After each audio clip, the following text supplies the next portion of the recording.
A'udzu billahi minasyaitonir rajim. Bismillahirrahmanirrahim. Alhamdulillahi rabbil alamin.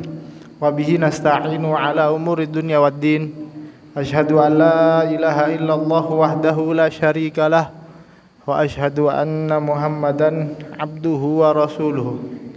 Ini memang make model baru ya. Mati hidup. Pripun?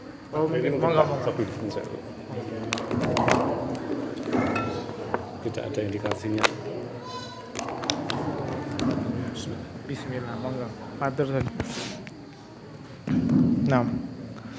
Sallallahu alaihi wa ala alihi wa ashabihi wa man tabi'ahum bi ihsanin ila yaumiddin wa sallama tasliman katsira. Amma ba'du, ikhwani fiddin rahimani wa rahimakumullah.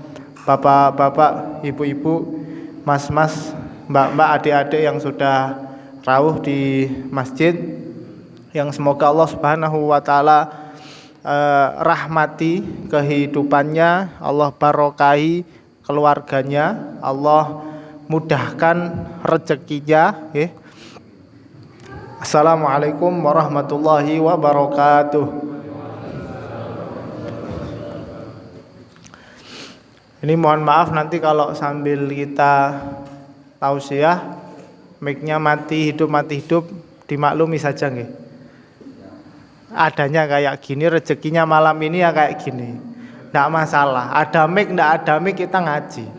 Listrik ada enggak ada listrik ngaji. Direkam enggak direkam ngaji tetepan, santai aja. Yang penting kita mau dapat barokahnya majelis taklim, di mana kata Allah Subhanahu wa taala dalam sebuah hadis qudsi, di majelis taklim itu ada 3 golongan.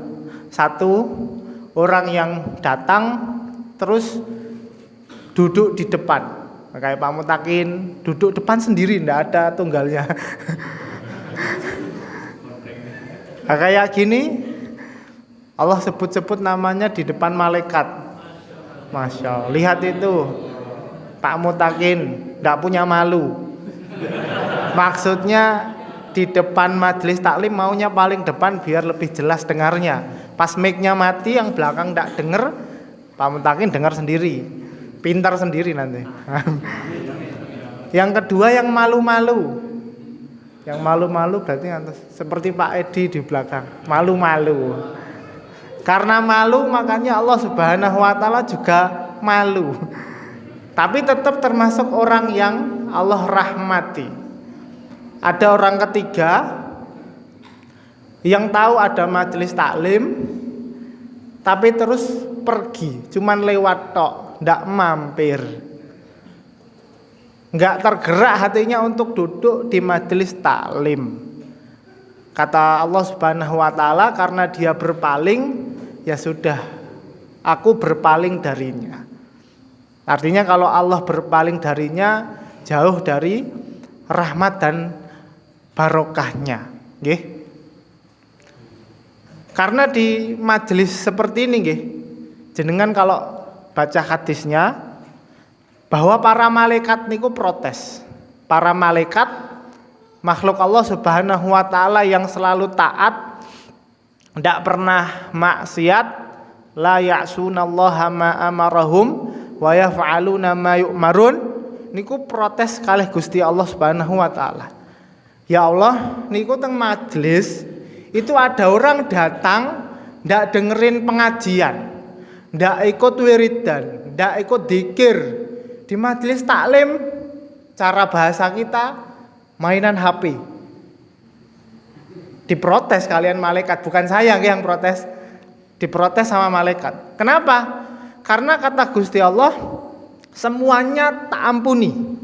Karena hadir di majelis taklim. Ya Allah, di majelis itu ada yang gak ikut ngaji. Datang, jangankan dengarkan.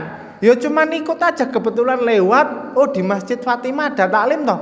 Tak ikut lah, cuman duduknya nyempil-nyempil sambil ngelihat ada notif media sosial yang mana ini yang belum dibuka.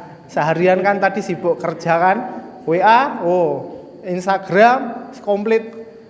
Tapi tetap Allah niku Maha Adil, semuanya diampuni. Yang protes niku malaikat. Itu ada fulan khotok dalam hadisnya, banyak dosanya, banyak salahnya, ya Allah, datang ke majelis taklim ndak ikut ngaji, ndak ikut dzikir, ndak apa-apa, tak ampuni semua, kata Allah Subhanahu wa taala. Itu besarnya rahmatnya Allah Subhanahu wa taala buat mereka yang hadir di majelis taklim, majelis dzikir. Jangankan taklim nggih, namung jenengan duduk nglingker dzikir bareng-bareng. Seperti Allah yarham Ustadz Arifin Ilham nggih, yang ustadz-ustadz nasional kita, tokoh-tokoh umat Islam yang punya majelis dzikir. Itu yang masuk, yang hadir nggak ikut dzikiran tapi tahu, ada majelis dzikir tak ikutlah. Walaupun di majelis itu mainan HP, di majelis itu nggak ikut dzikiran, di majelis itu nggak ikut ngaji, tapi tetap kacipratan barokahnya majelis. Jadi barokah-barokah kayak gini, serempong-rempongnya jenengan, saya juga. Saya persiapan untuk ngaji kayak gini itu karena pengen boyong keluarga ikut ngaji.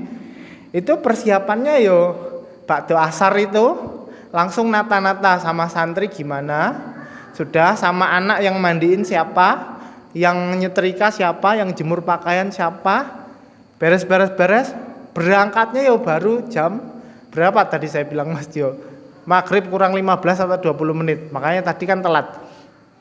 Tapi pengen dapat kecipratan barokah majelis taklim. Pokoknya keluarga dijak, anak istri dijak sebisa mungkin.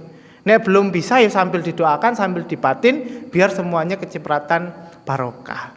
Nggih. Bapak Ibu yang dirahmati Allah Subhanahu wa taala. Ini saya belum lihat flyernya. Saya mau lihat dulu. Jenengan juga kalau ada yang belum lihat silahkan dilihat, jangan sampai salah alamat. Saya khawatir jangan-jangan saya ngisinya minggu depan lagi. Tadi saya nanya Mas Jio, Mas ini benar jadwal saya ya? Benar Ustaz. Alhamdulillah. Lah ini judulnya kewajiban mengamalkan syariat Islam secara kafah.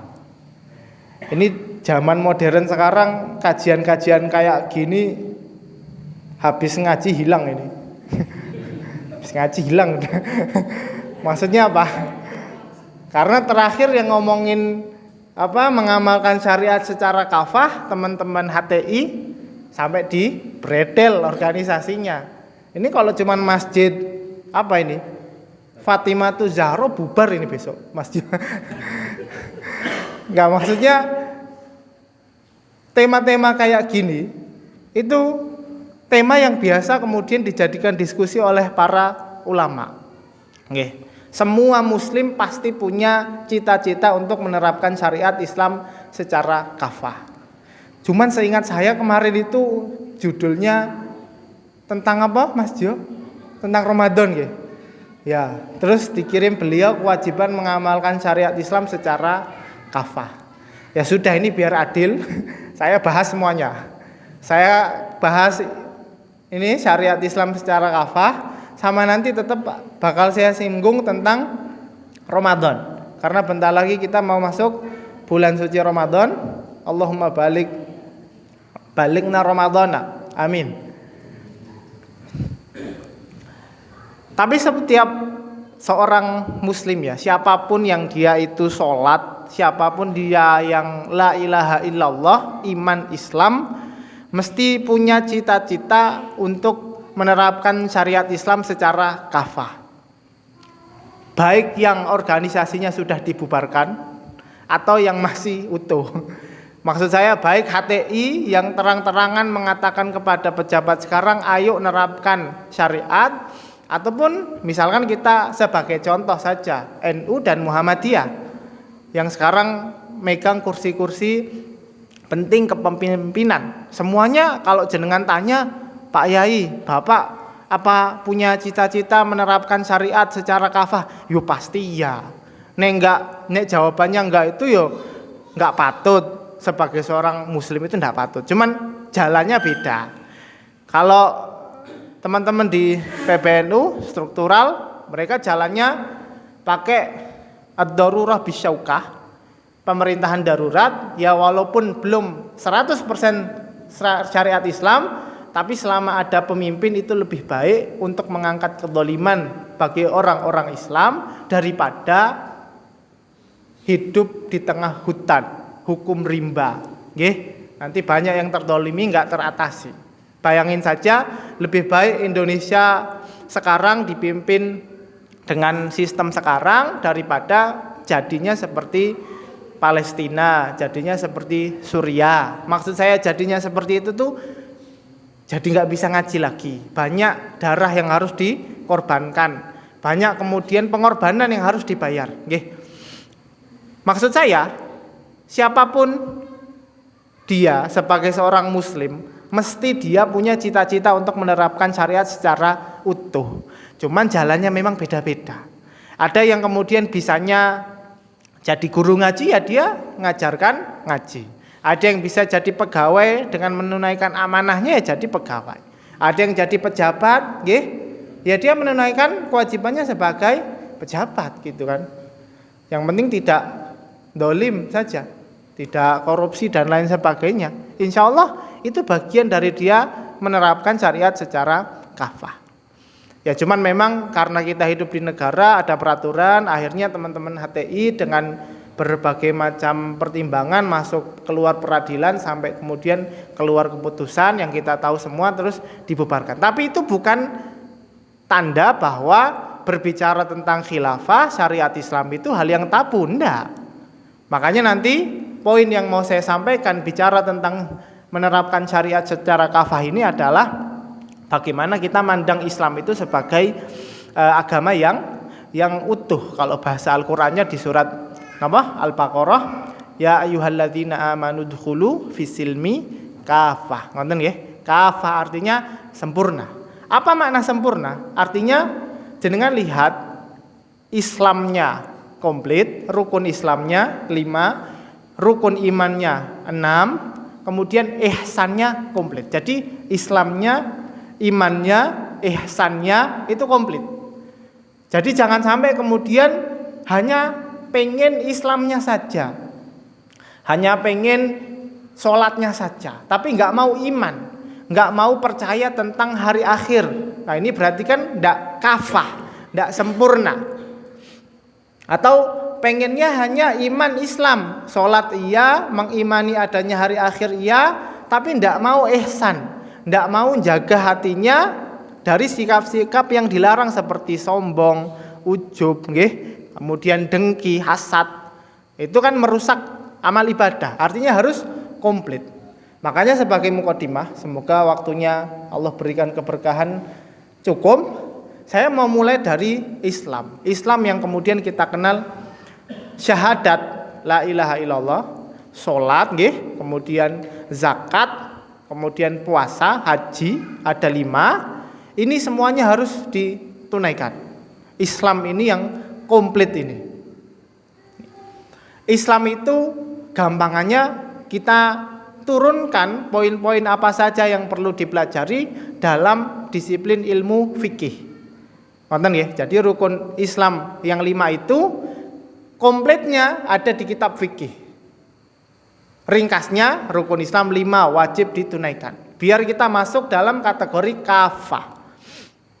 Berarti di kitab fikih nanti jenengan akan lihat ada ibadah, ada sholat, ada zakat, ada puasa, ada haji, kemudian ada muamalat, jual beli, Jadi sebagaimana kita sujud di masjid, ya di pasar kita juga punya tata cara bermuamalah, interaksi yang syar'i. Yang ketiga kemudian bab nikah. Sebagaimana kita sujud, sebagaimana kita jual beli yang halal, ya nikahnya juga pakai etika dalam syariat kita, aturan. Kemudian yang terakhir, yang keempat adalah jinayat, tentang kriminal. Jadi kalau ada kriminal dalam syariat kita, bagaimana kita menyelesaikannya dengan syariat. Jadi 5 rukun Islam itu diturunkan secara sempurna dalam disiplin ilmu fikih. 4 bab besar itu yang perlu kita tunaikan. Bab pertama ibadah, sholat, pokoknya di masjid. Ya sholatnya, ya zakatnya, ya puasanya, sebentar lagi Ramadan, ya hajinya, ya umrohnya. Ini insya Allah beres. Bahkan negara kita memfasilitasi, nggih, sampai ada kemudian Kemenak ya sebagai fasilitator yang mau berangkat ke tanah suci. Yang kedua, bab muamalah. Lah ini yang mungkin edukasinya sekarang masih perlu terus kita tingkatkan. Karena diantara yang diharamkan oleh syariat kita adalah riba. Nah ternyata di pedagang-pedagang pasar sebagai pelaku bisnis jual beli ada yang tidak tahu bahwa riba itu haram. Padahal dosanya besar. Artinya dosa besar itu tidak mungkin hilang dosanya kecuali ditobati. Lah gimana mau nobati kalau tidak punya ilmunya? Makanya diantara yang rutin intensif bahas masalah riba Ustadz Mukhlis nggih, Ustadz Mukhlis Hafidin hafidhahullahu taala, yang semoga nanti terus Allah berikan ilmunya kepada kita, Allah mudahkan rezekinya, kesehatannya, semoga kita bisa belajar banyak dari beliau. Artinya apa? Kalau di bab masjid kita lolos, tapi di bab pasar kita ndak lulus ujian, berarti belum kafah. Ngonten nggih cara mudahnya. Berikutnya masalah nikah. Lah ini nikah ini juga penting, harus kita pahamkan kepada orang tua bagaimana didik anak remaja biar mereka bisa lewat jalur yang benar. Saya dengar Mas Dio punya biro jodoh nggih. Wah, itu sangat solutif itu. Biro jodoh itu. Daripada anak-anak muda, laki-laki perempuan kita wadahin dengan judul besar misalkan gelombang hijrah. Tapi laki-laki perempuan pada belum nikah, jomblo-jomblo campur aduk, sama aja. Interaksinya interaksi yang bukan mahram, dosa maksudnya. Cuman judulnya aja lebih islami, prakteknya kok sama-sama dosa. Itu kurang tepat. Berarti bab nikah itu penting loh. Kalau kita nggak beres di bab nikah, berarti belum kafah kita menerapkan syariat ini. Lah terus gimana Ustadz? Ya sama-sama yuk kita mikir. Ayo sama-sama kita mikir gimana caranya biar masyarakat kita ini semakin takut kepada Allah Subhanahu wa taala. Karena pembahasan seperti ini bahasnya iman. Jenengan saya sampaikan bahwa ikhtilat laki-laki perempuan itu ndak boleh. Terus jenengan terpikir, loh kenapa ndak boleh Ustadz? Lah wong kita kan saling bantu, kita kan panitia, kita kan amal soleh ini, kita bakti sosial, kita kajian bareng-bareng. Iya, cuman namanya amal soleh itu ada tata caranya, nonton. Ya, sebagaimana sholat ada caranya, ya interaksi itu juga ada tata caranya. Kemudian yang keempat adalah bab apa? Kriminal. Dan bab kriminal nggak mungkin dikerjakan kecuali saat kita megang kepemimpinan pemerintahan, nonton. Dan ini bab yang sampai sekarang belum tuntas. Di negara kita, bukan cuma negara kita tapi semua negara di dunia. Satu-satunya negara yang sampai sekarang secara lantang mengumandangkan bahwa kami menerapkan syariat adalah teman-teman kita, saudara-saudara kita yang ada di Afghanistan. Yang setelah perjalanan panjang dijajah, monggo jenengan cari sendiri informasinya di internet, bagaimana perjuangan ulama-ulama, santri-santri di sana yang namanya Taliban, itu mereka mengupayakan bebas dari penjajah. Yuk zaman kita dulu lah, zamannya Pak Karno, kiai-kiai kita yang memperjuangkan kemerdekaan Indonesia. Nah, itu kan juga bagian dari syariat. Secara lantang mengatakan bahwa imarah pemerintahannya adalah Islamiyah. Imarah Islamiyah, pejabat-pejabatnya ulama-ulama, ahli hadis, ahli fikih. Monggo jenengan cari beritanya di internet. Kalau ndak pernah update tentang bagaimana kabar dunia Islam, ya mungkin itulah sebab kenapa kita semakin terpuruk. Karena untuk perhatian saja sama dunia Islam kita ndak punya. Kita lebih aktif melihat diskonan yang ada di Shopee. Sudah 33 ini, 44, 55. Ya itulah yang ada sekarang. Makanya kita lebih sering cari info diskonan atau lebih nyari info bagaimana keadaan umat kita di negara yang lain. Artinya contoh ini tentang Islam kita di kitab fikih dari 4 bab itu, ibadahnya, muamalatnya, nikahnya, kriminalnya, itu mana yang belum tuntas. Ayo sama-sama kita mikir. Saya di sini sama sekali tidak menyalahkan siapapun. Saya tidak bilang pemerintahan sekarang kurang apa. Saya nggak bilang bahwa para pedagang di pasar itu kok nggak pernah ngaji. Nggak. Saya cuma mengatakan apa sumbangsih kita buat umat ini agar mereka menjadi lebih baik. Yuk sekarang saya tantang jenengan yang bidangnya di bisnis, jenengan punya sumbangsih apa? Edukasi masyarakat, pedagang-pedagang kaki lima di pinggir jalan, di pasar-pasar, tentang bagaimana muamalah jual beli yang halal. Punya atau enggak? Kalau jenengan enggak punya berarti dosa jenengan. Kita yang ada di Wonosobo ini amanah kita sama-sama buat jaga Wonosobo ini jadi baldatun thayyibatun warobun ghafur. Jenengan yang pegawai sudah pernah belum edukasi murid-muridnya untuk selalu taat kepada Allah Subhanahu wa taala. Kalau di kelas cuman motivasinya ayo nak belajar rajin ranking 1, kemudian lulus masuk perguruan tinggi, kerja yang bagus, gaji banyak, berarti kurang iman kita saat didik anak-anak kita. Jenengan yang kedokteran sudah punya sumbangsih apa untuk mensejahterakan umat Islam di sekitarnya, masing-masing andil di bidangnya. Bukan terus semuanya digarap sama ustadznya. Yo remo. Ustadznya suruh ngomong, "Ustadz, itu kok ada umat, ada karaokean di sana, Ustadz." Digempur, Ustadznya kon rono. "Ustadz itu ada yang Ustadz itu bisa apa? Bisa ngaji tok. Jadi ya bisanya ngajarin santri. Kok Ustadz suruh ini suruh itu? Ya ndak pas. Ya pasnya gimana? Jenengan datang ke pondok, kok pondok berantakan ya, kok kumuh, kok nggak bersih, kok nggak sehat. Mbok jenengan yang ahli gizi datang sumbangsi apa? Jenengan yang punya rumah sakit ayo nyumbang apa biar pondok lebih mapan. Jangan kok tuntut ke ustadznya, ya ustadznya nggak paham. Ngoten loh. Ustadz itu pedagangnya kok pada riba-riba semua, Ustadz, dosa apa? Dosa besar. Ya iya, terus jenengan punya sumbangsi apa? Sudah pernah belum ngadain workshop? Pembekalan, yuk pedagang-pedagang.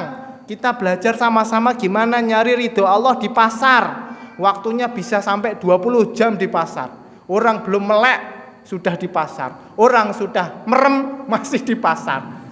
Ya ayo, bareng-bareng kita nerapkan syariat secara kafah. Artinya secara kafah itu amal jama'i. Jangan jenengan nuntut saya semua. Remo ini, remo. Ya bisanya cuma cerita saja, cuma dongeng-dongeng saja ke jenengan. Ya. Kemudian pembahasan kedua tentang iman. Iman itu intinya ada 3. Ini ada di dalam kitab-kitab akidah. 1, iman kepada Allah. Gimana kita selalu merasa bahwa diawasi Allah Subhanahu wa taala, semakin tahu kita sifat-sifat Allah, semakin takut kita dengan azabnya. Semakin senang mengharap kita dengan surga Allah Subhanahu wa taala. Kalau ndak ada greget di hati, surga ya apa toh? Nggak ada takut di hati, neraka emang apa sih? Itu memang karena kurang ini loh. Kurang wawasan tentang Allah Subhanahu wa taala. Jangan-jangan wawasan kita tentang HP ini lebih banyak daripada wawasan kita tentang Gusti Allah. Jangan-jangan, ya saya nggak tahu juga berapa banyak ayat atau hadis atau kitab para ulama yang kita baca daripada berapa banyak pesan yang kita baca di WA. Makanya kita lebih sayang sama WA kan.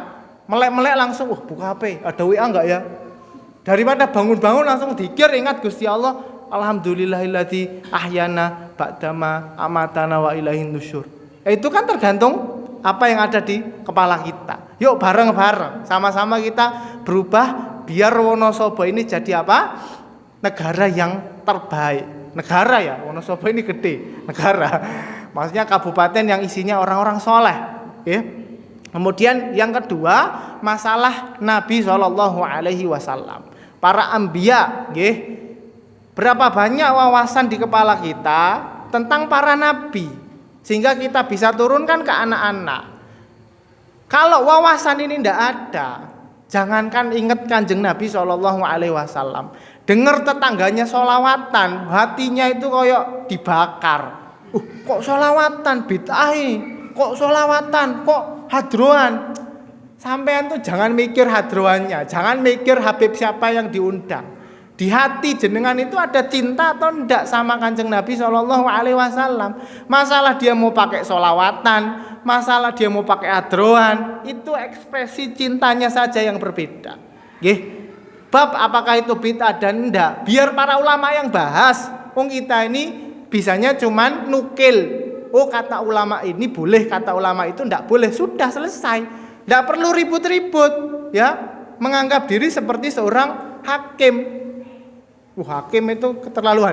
Menganggap orang bahwa dirinya itu alim gitu loh. Padahal taunya cuma dari Google, dari HP, browsing-browsing dapat wawasan menghakimi saudaranya. Jangan. Cukup masing-masing tanggung jawab di hadapan Gusti Allah. Bukan berarti ini acuh tak acuh, tapi masing-masing dengan kapasitas ilmunya.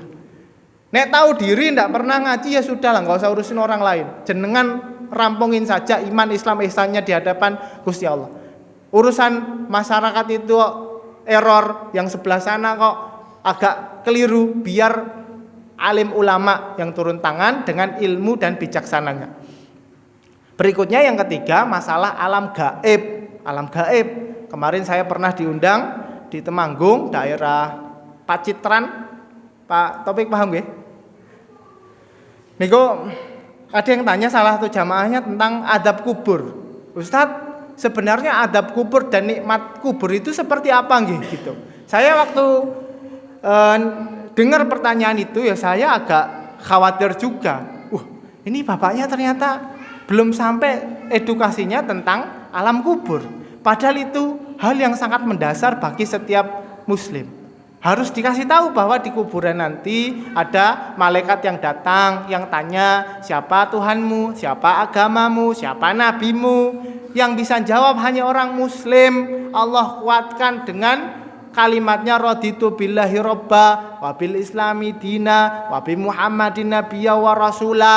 Akhirnya kuburannya dijembarkan, makomnya di surga ditampakkan kayak ndelok trailer. Di surga. Wah, akhirnya doanya moga-moga ndang kiamat biar cepat masuk surga. Yang kafir ditanya siapa Tuhanmu, ndak bisa jawab.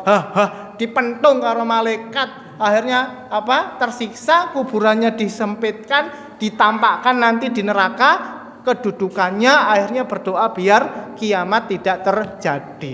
Nah, itu hanya sebagian kecil dari cerita adab kubur. Tapi kalau diantara kita ada yang ndak tahu, ya berarti kita di sini belum kafah ini. Belum kemudian serius, kita belum kerja keras nyari ridho Allah Subhanahu wa taala. Padahal cuma 3 poin. Allah, Nabi, dan alam gaib. Ini bicara tentang iman. Karena kalau kita bilang masalah pekerjaan, jenengan kerja dengan siapapun jadi pegawai, kerja dari jam 8 sampai jam 5 sore, itu pun mesti ada yang nambah jam 9 lemburan. Mungkin nerima order di luar pekerjaannya. Katanya kerja keras, sungguh-sungguh mau hidupnya lebih enak. Monggo, ini bulan Ramadan.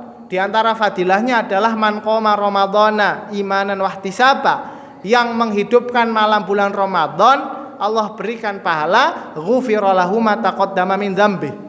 Dosa yang lalu Allah ampuni. Sekarang kita mau lihat di Ramadan jenengan kerja keras ndak? Buat mencari ridho Allah. Di bulan Ramadan jenengan banting tulang atau enggak biar dosa-dosanya yang lalu itu Allah ampuni. Nggih? Makanya kerja keras sungguh-sungguh kita buat amal soleh itu menentukan pahala yang akan kita dapat. Al jaza min jinsil amal. Itu anak nangis juga ujian. Anak nangis, orang tuanya pikiran, waduh, gludak, lumayan suaranya.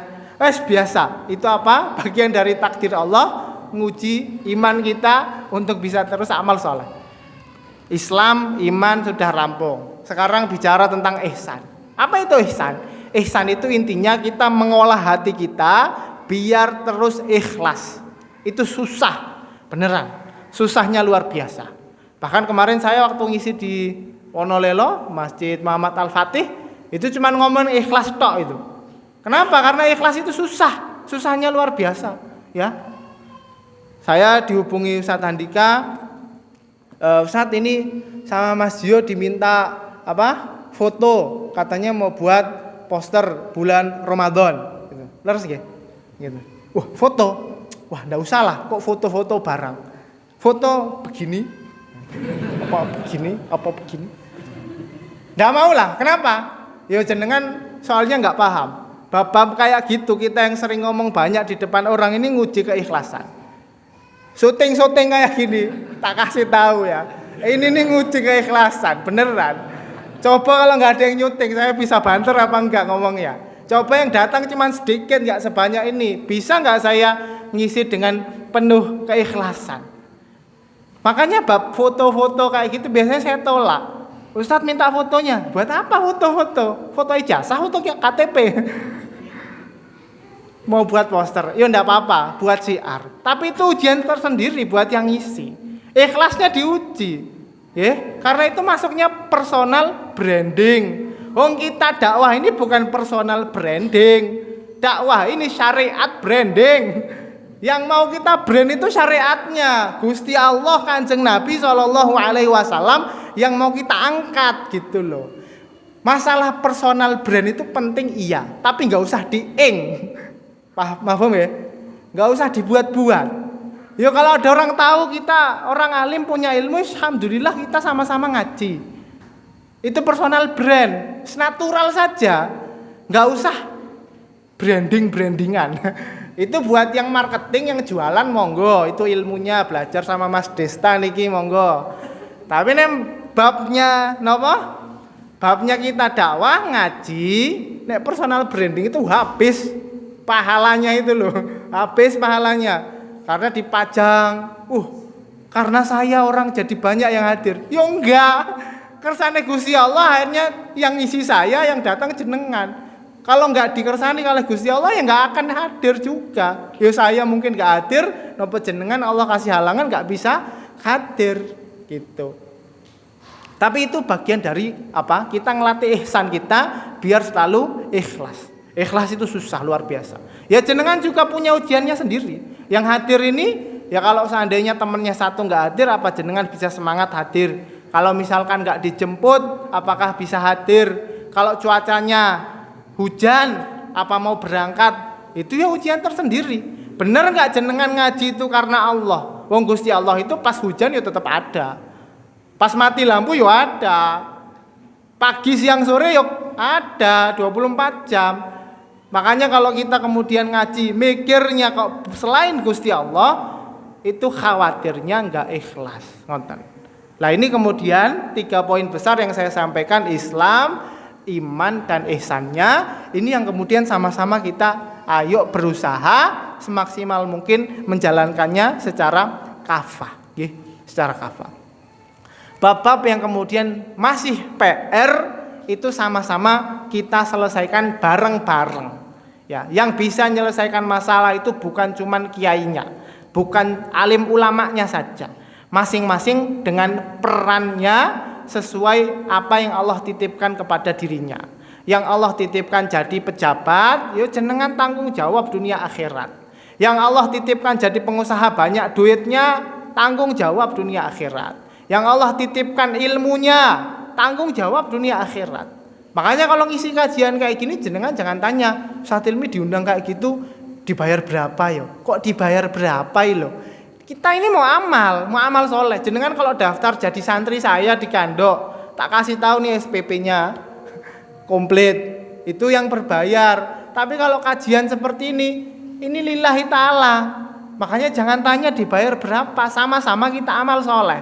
Yang punya ilmu, bagi-bagi ilmunya. Punya harta, bagi-bagi hartanya di jalan Allah. Yang punya kewenangan, pejabat, gunakan kewenangannya untuk mencari ridha Allah Subhanahu wa ta'ala. Makanya saya sering motivasi, bukan motivasi ya, motivasi itu cenderung apa ya, nggak ada gunanya gitu loh. Motivasi, semangat cuman habis dari sini, oh iya, besok lah ngaji lagi biar dapat motivasi lagi. Cuman apa? Menguap saja motivasi itu. Tapi kita mau lebih dari motivasi apa? Disiplin. Ayo sama-sama kita disiplin masing-masing dengan amanah yang Allah titipkan kepada dirinya. Mas Eko tadi mampir ke pondok, malu-malu Mas Eko di belakang. Itu sekarang ada sekitar, tadi saya tanya 40 sekian. Benar nggih Mas? 43 atau 45? 40 sekian. 40 sekian distribusi beras nggih. Infak beras kepada pondok-pondok pesantren. Yang tak tanya cuman pondok pesantren. Ada yang rumah tahfidz, ada mungkin yang orang-orang yang kurang mampu. Pembahasan tentang bagi-bagi beras itu sebenarnya menutup kebutuhan pokok. Itu aslinya kerjaannya siapa? Pak Bupati. Pak Bupati itu kerjaannya jenengan, tapi dibantu sama Mas Eko. Harus terima kasih, bukan digaji enggak. Harus terima kasih sama Mas Eko. Kenapa? Karena orang yang punya jabatan, saat dia kemudian dolimi rakyatnya di pelosok, ya nggak ada yang tahu, di hadapan Allah diadili. Nonton ya. Tapi Mas Eko dengan timnya, dengan segala keterbatasan yang dimiliki, sekedar jadi fasilitator, nggih, menyampaikan amanah umat dibagi-bagikan ke seluruh rakyat Wonosobo. Tak jamin 10 tahun Mas Eko patut jadi bupati. Bener, karena ini amal soleh, ini bukan main-main. Ini saya bukan kemudian ya kampanye ini. Tapi jenengan harus punya mental amal soleh seperti itu. Jenengan Allah titipkan punya bisnis sukses, otaknya encer, instingnya bagus. Didelok tok gini, berarti ini oke ini. Cuma diambu gini tok, ini duitnya banyak ini, ngerti. Itu ya orang pasar mesti paham. Tapi coba insting jenengan, ilmu jenengan, jenengan pakai buat apa? Maslahat umat satu kabupaten. Amal soleh jenengan besar, mati jenengan mesti masuk surga. Besok jenengan ibarat gak usah nyalon, gak usah buang-buang duit, sama masyarakat mesti diduding. Wong pas lapar ingetnya Mas Eko datang bawa beras. Bulan depan lapar, Mas Eko lagi datang bawa beras. Bupatinya siapa? Ya inilah. Siapa lagi kalau bukan Mas Eko? Contoh. Ini cara bagaimana kita itu sama-sama gotong royong, saling bahu membahu menyelesaikan masalah di tengah umat. Jangan pernah ngeluh kenapa di tengah umat kok di samping rumah saya kok ada tempat maksiat ya, kok ada tempat karaoke, kok ada tempat orang berjudi. Jangan pernah mengeluh tentang hal itu, tapi coba tanyakan ke diri jenengan, jenengan sudah buat apa di samping rumah? Jenengan sudah buat pondok pesantren, sudah buat rumah tahfidz, sudah buat kemudian amal soleh apa? Biar orang kalau mau maksiat itu malu. Tidak mungkin ada pondok pesantren sampingnya orang judi karaoke, tidak mungkin. Di samping rumah tahfidz masa ada pelacuran, tidak mungkin. Itu orang punya akal sehat aja malu. Mau zina di sampingnya orang ngaji, ya toh. Tapi kalau di samping dasar masyarakatnya itu tidak pernah ingat sama Gusti Allah, yo pantas ada karaokean di situ. Jangan terus habis ada muncul karaoke terus apa? Rame-rame protes demo. Kok ada karaoke? Karena jenengan tidak pernah mikir punya amal soleh di sekitar tempat tinggal jenengan sendiri. Makanya sama-sama ayo. Kemarin saya ngisi di Muhammad Al-Fatih, saya bilang Masjid Muhammad Al-Fatih kayak gini satu tok kurang buat Wonosobo. Minimal satu kecamatan satu. Di kota sudah ada, itu buat lagi di semua kecamatan sak Wonosobo.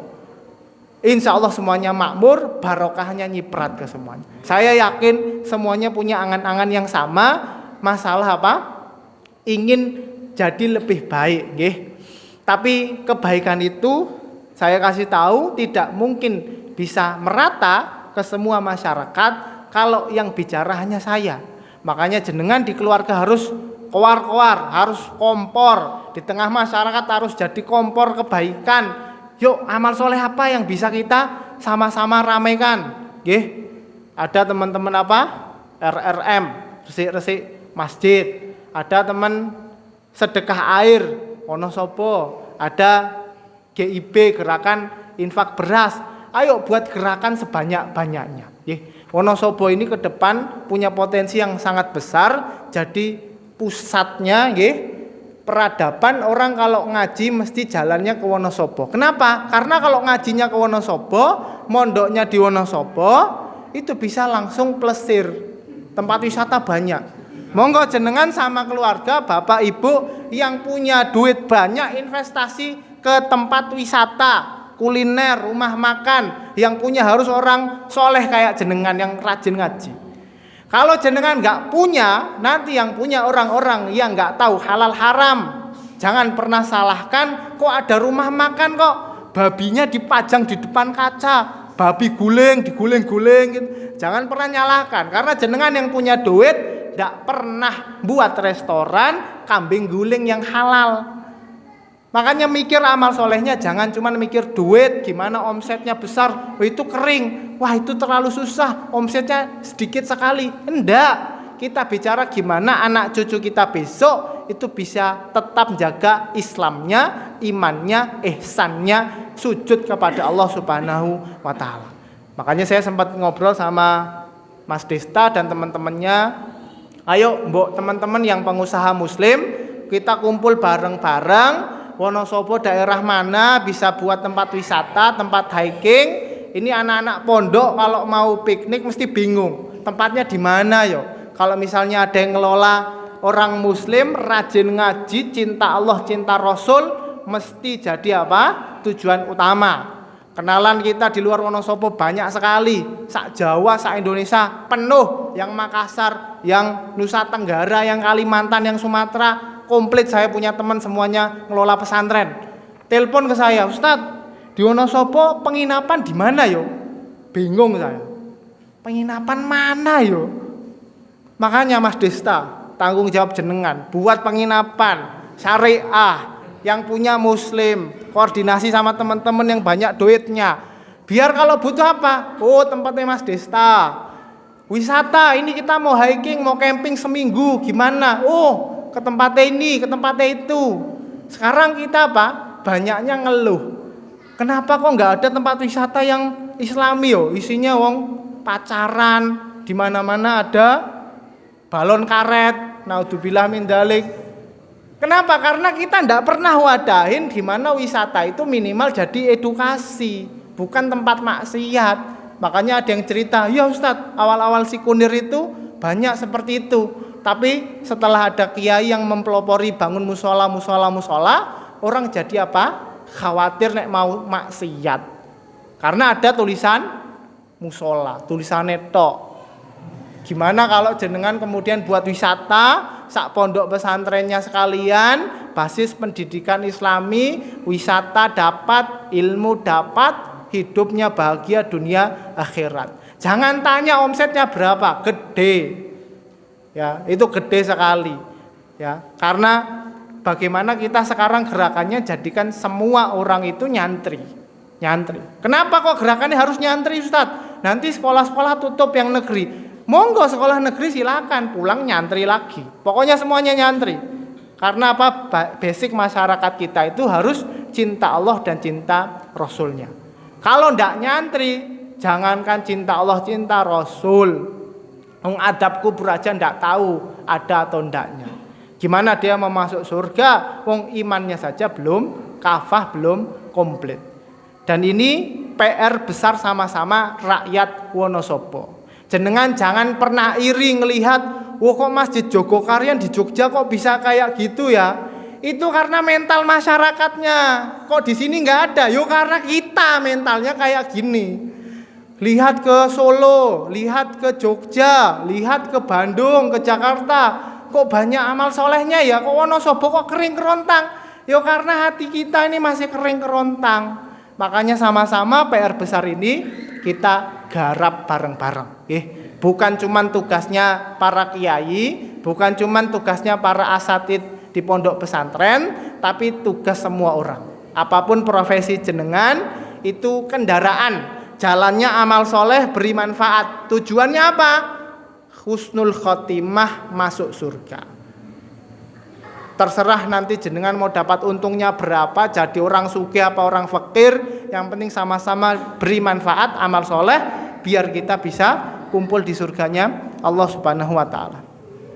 Gak cukup ya waktunya ya? Maksudnya sudah azan isya ini ya? Sudah ya?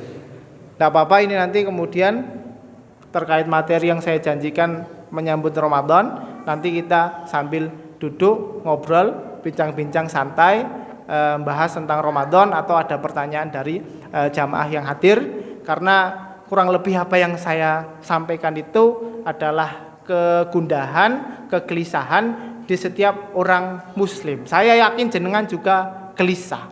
Kok kenapa ya di sebelah sana itu kok bisa, kenapa di sini tidak bisa? Dan itu jawabannya adalah mungkin kita kurang ngobrol saja. Banyak yang punya pikiran baik seperti jenengan, orang baik masih banyak sekali.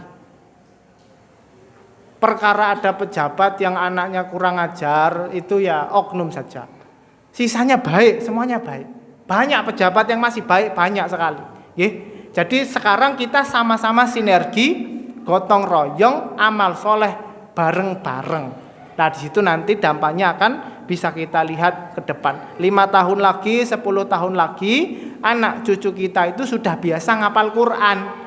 Sudah nggak jadi program unggulan di sekolah. Sekarang kan sekolah program unggulan hafal Quran. Itu bukan program unggulan sekolah lagi. 10 tahun lagi itu program unggulan keluarga. Malu, wong bapaknya hafal Quran, ibunya hafal Quran, kok anaknya nggak ngapal Quran, malu. Kalau sekarang kan malu keluar rumah nggak pegang HP, malu keluar rumah kalau nggak punya kendaraan, malu keluar rumah terlihat miskin, nggak punya apa-apa. Besok adatnya akan berubah, orang-orang akan ingat kepada Allah Subhanahu Wa Taala. Di dunia cuman mampir, perbanyak bekal, biar nanti mendapat ridho dan rahmatnya Allah Subhanahu Wa Taala. Saya tutup. Subhanakallah wa bihamdik, asyhadu an la ilaha illa anta astaghfiruka wa atubu ilaik. Wassalamualaikum warahmatullahi wabarakatuh.